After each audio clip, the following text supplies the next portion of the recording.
So, periodically, I like to go back through old journals and read about what I was doing around this a specific time of years before.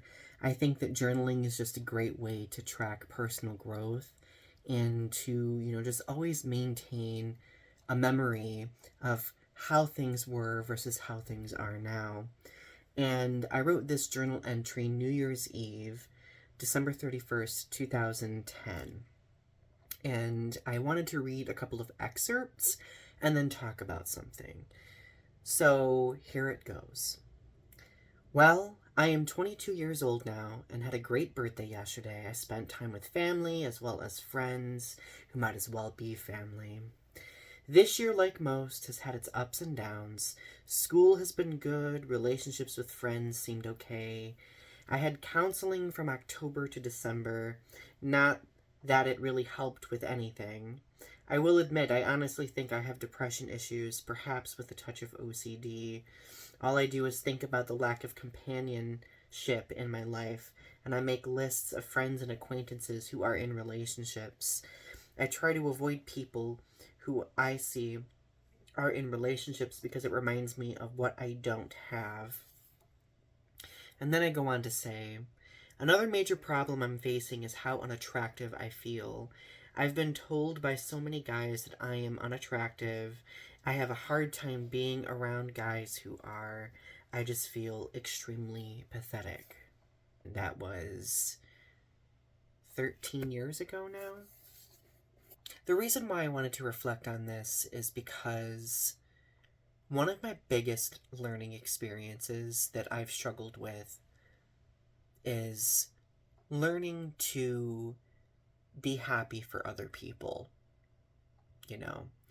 And it's when you're really depressed and in like the utter complete depths, it can be very, very hard to be happy for other people.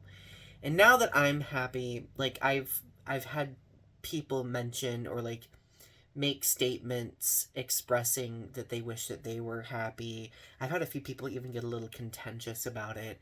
And it made me think about like whether or not I was ever contentious with people when they were happy and I was not. And it's really made me aware of how in the past I have weaponized mental health or my mental state against other people.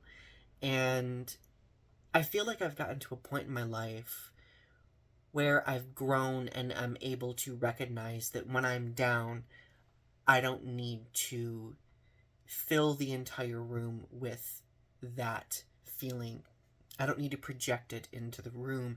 Not that my feeling isn't valid and not that, my battle shouldn't be acknowledged, but I shouldn't need to weaponize it against other people to develop some form of commiseration.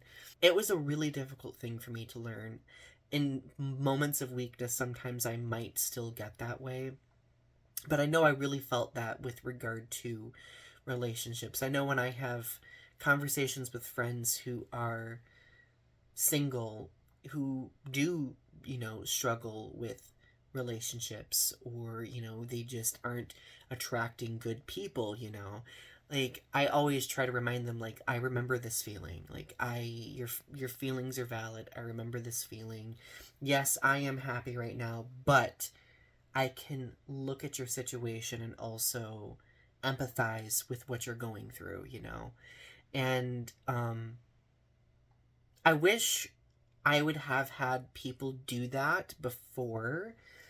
Granted, mental health back then in 2010 wasn't as discussed as widely as it is now. And not only that, but I wasn't always as transparent about mental health back then as I am now either. So I just thought it was interesting looking back at that.